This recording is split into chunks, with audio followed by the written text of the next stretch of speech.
because I know a lot of people, especially on the academics YouTube page, were coming for Fresh and Fit, like cancel them. Like I personally don't think they're getting canceled.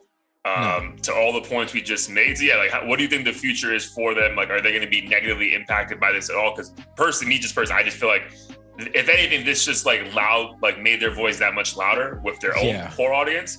I think their core audience is seeing like these guys gain more popularity, and it probably should recommend more people to them, to be honest. Yeah, I think it's helping them. I think that's part of the reason why they're not backing down. Otherwise, they would be called simps. And I don't personally even want them to be canceled. I just want not at all. Their audience to just be a little more open-minded.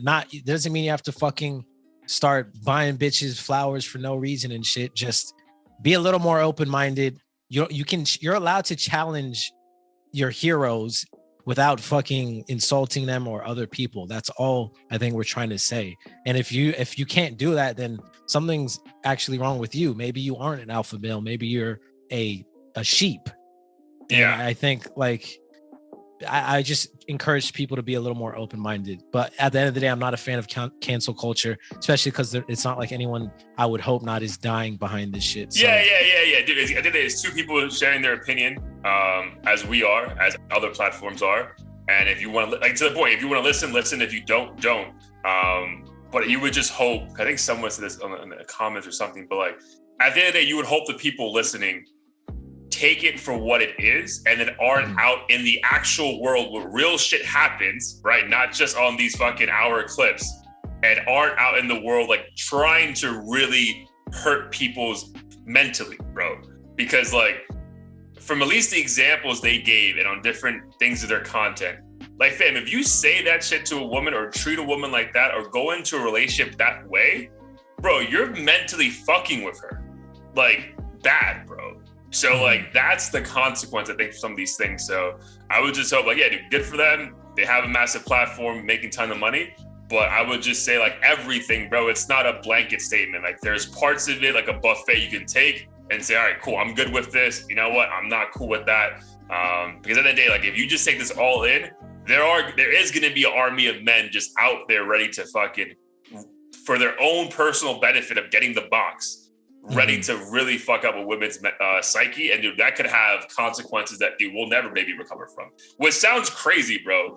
But dude, if you just start seeing women feeling absolutely insecure, bro, this shit could be, these OnlyFans pages could be wild, bro. You know what I mean? So like, yeah, it's just a whole world of insecurity. And I think people need to realize like there are good women out there the same way there are horrible men out there who probably make women this way in the first place. So I think at the end of the day, like even the bias against black women, I saw some people saying shit about black men too. Like at the end of the day, there's good people out there. You just have to be good at assessing that from the get-go and not go into every situation with this pessimistic, like bitch ass mindset. Like there's plenty of good people. You just got to seek them out, but also in the right places. Don't hit up a fucking Miami nightclub expecting to meet, the wife. Yeah, dude. If the bottle service girl at Live isn't going home with you, that doesn't mean all women suck, bro. It just means that particular woman is not gonna go home, and that's okay. Like that's okay. And in fact, she'll probably go home with the guy who's not fucking thirsty over her on YouTube, looking up strategies and shit. Like she's gonna go with the confident dude who could care less if she's going home with him. Right. And these guys, a lot of them don't seem to make that connection in their brains. Yeah. It'd be interesting though, like what the average like demographic is. Like not to generalize like who listens to the show, but like what does that guy even look like? Is it like a 28-year-old male from an inner city, or like is he from like the fucking boonies? Like it would be interesting to find that info because it's just like it's scary to think like that could be like the guy who works in the cubicle next to you. And you think he's like a normal ass fucking dude, but he's like online, like, all right, I'm going to treat this bitch like shit tomorrow. And I'm like, how do I, it's just like, it's scary, dude. But again, shout out to them. No, I think we both agree, not trying to cancel them, but just, I guess people who consume it, just be aware of what you're consuming. That's all. Yep. 100%.